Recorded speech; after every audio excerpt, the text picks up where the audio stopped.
Everyone, welcome back to my new vlog. তো আগের ভ্লগে যেমনটা দেখেছিলে, আমরা পুরীর জন্য ট্রেন ধরেছিলাম। তো রাত করে আমরা পুরী পৌঁছে গেছি, আর এসেই আমরা রেডি হয়ে বেরিয়ে পড়েছিলাম সমুদ্রে যাওয়ার জন্য।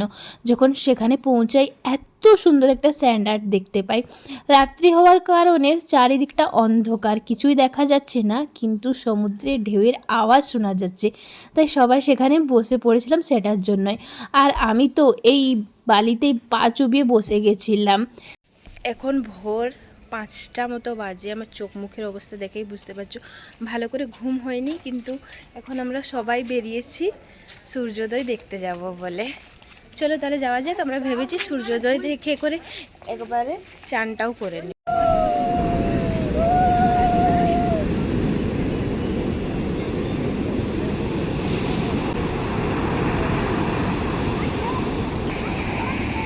আমাদের মতো অনেক মানুষ এসছে এখানে, আবার কিসের পুজো চলছে।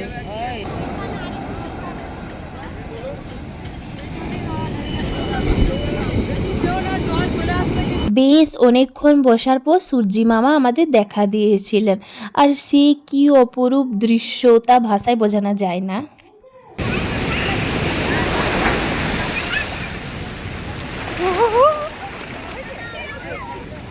তারপর সকলেই নেমে পড়েছিলাম সমুদ্রে স্নান করার জন্য। বেশ মজা হয়েছে। কিন্তু সমুদ্রে চান করে সারলাম। এখন চান করার পর এত সকাল সকাল করেছি যে ঠান্ডায় কাঁপছি শুধু। আর পুরো সবাই বালি হয়ে গেছে। অনুর মাথায় এত বালি, দিদার পুরো কাপড়ে বালি বালি। সবাই আমরা এখন সমুদ্র থেকে স্নান করে এসে আবার বাড়িতে এসে স্নান করলাম, কারণ বালিতে তো পুরো ভিজে গেছি। তো এখন সবাই বেরিয়েছি মন্দিরে পুজো দিতে যাব। কিন্তু মন্দিরের ভিতর ফোন এলাও আছে না? ফোন এলাও নেই, তাহলে ওটা বাইরে রাখতে হবে।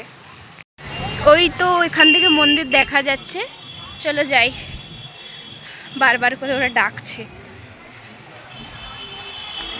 মন্দির থেকে আসার পর সবাই প্রচুর ক্লান্ত হয়ে পড়েছিল, কারণ ভিড়ের মধ্যে ঠেলাঠেলি করে সবাই ঠাকুর দর্শন করেছে। তাই আর কোথাও বেরায়নি, একদম রাত্রে বেরিয়েছিলাম সাক্ষী গোপাল আর মাসি পিসি বাড়ি দেখার জন্য।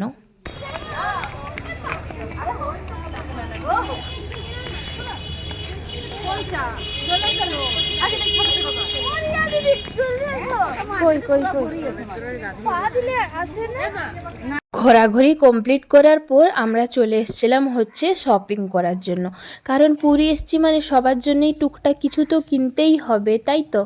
আর এখানে দেখো প্রথমে সবাই কিনছিল হচ্ছে শাঁখ। এখান থেকে না রাত্রেবেলা মন্দিরটা দেখা যাচ্ছিল, যেটা লাগছিল একদম অপরূপ সুন্দর। পুরী এসছি মানে এখানকার বিখ্যাত জিনিস খাজা না নিয়ে গেলে কি হয় বলো তো। তারপর দেখলাম ইনি না রঙ্গোলি বানানোর জন্য কি সুন্দর জিনিস বিক্রি করছিলেন, তাই আমিও সেখান থেকে নিয়ে নিয়েছিলাম। পরের দিন সকালে আমরা আবার বেরিয়েছিলাম সমুদ্রের জন্য, কারণ এই দিনই আমরা বাড়ি ফিরে যাব। তাই ভাবলাম চলো একবার সমুদ্রে ঘুরে আসি। আর সেদিনকে ছিল মারাত্মক রোদ। এখানে না উট চলছিল, তাই বোনুর খুব ইচ্ছে হয়েছে উঠে চাপবে, কিন্তু সে তো একা উঠতে পারবে না, তাই মেসো আর সে করে উঠেছিল।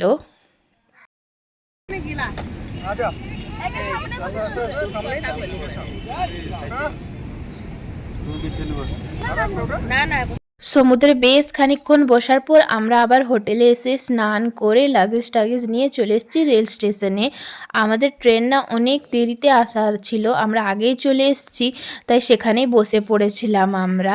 দেখো আমাদের ট্রেন চলে এসেছে, আর আমরা যখন যাই পুরো ট্রেন খাঁ একদম শুধু আমরাই আছি, তাই ভালোভাবে সেখানে আমরা বসে পড়েছিলাম। বাই। ভ্লগটা তোমাদের কেমন লেগেছে আমাকে কিন্তু অবশ্যই জানিও। আবার দেখা হবে অন্য কোনো ভ্লগে। বাই।